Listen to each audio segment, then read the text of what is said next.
I hate to say it, MAGA patriots, but it's probably about time that we start facing reality.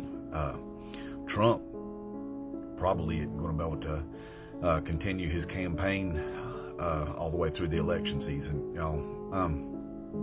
I don't know if you know what this means, but whenever Jack Smith requested that the Supreme Court make a ruling on whether or not that a president can be prosecuted for his crimes, and they responded to his request within 5 hours, and then told Trump he had 9 days to respond to it, December 20th.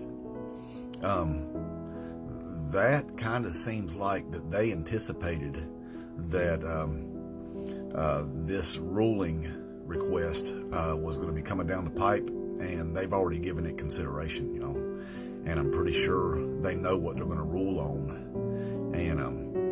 and they're going to do it fast, because see, they got a problem. If they rule that a president can't be prosecuted, then they're telling Joe Biden that he can do anything he wants while he's president, and that includes just getting rid of his political opponent if he chooses to.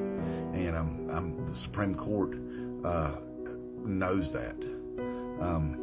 So they know what the ruling's going to be, and it's going to be that, yeah, a president can be prosecuted. And that pretty much just, game over for Trump, because that was going to be his defense.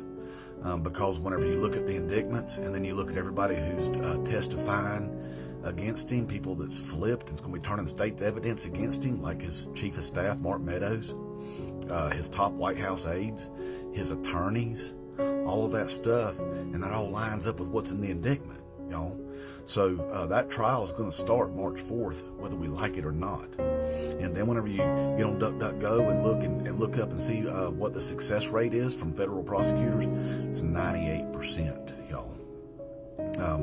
So he's being charged with 4 separate felonies there in the January 6th thing. And if you do the math on that or get somebody to help you, that means he'll be convicted of at least 3 of those 4 crimes. And independent voters say that if he's convicted of anything, they're not going to vote for him. 70% of them said that. And then you can guarantee that probably 40% of Republicans aren't going to vote for him either. So even if he was to continue on, he's going to get annihilated, y'all, like by 70 points by Joe Biden. And but anyway, that trial start in March, and Jack Smith says that it'll probably go on for a few weeks.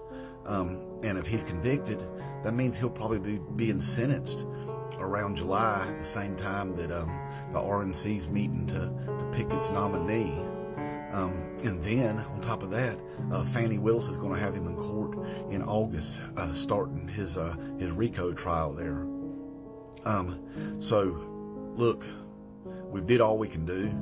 I know we wanted to ride the Trump train all the way to the end, but look, it looks like the tracks end in March, y'all.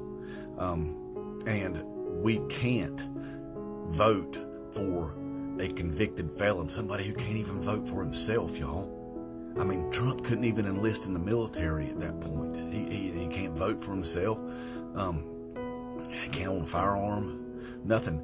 And if we continue to vote for him even after that, the history books are going to show that a bunch of Americans lost their damn mind because a loaf of bread costed 80 cents more than it did 3 years ago, that they were willing to elect a convicted felon and turn him into a dictator, because he's convinced us all to hate all of our other fellow Americans and stuff, and the history books ain't gonna be nice to us at all, y'all. We're gonna look like a bunch of traitors, a bunch of ignorant, misinformed traitors, y'all.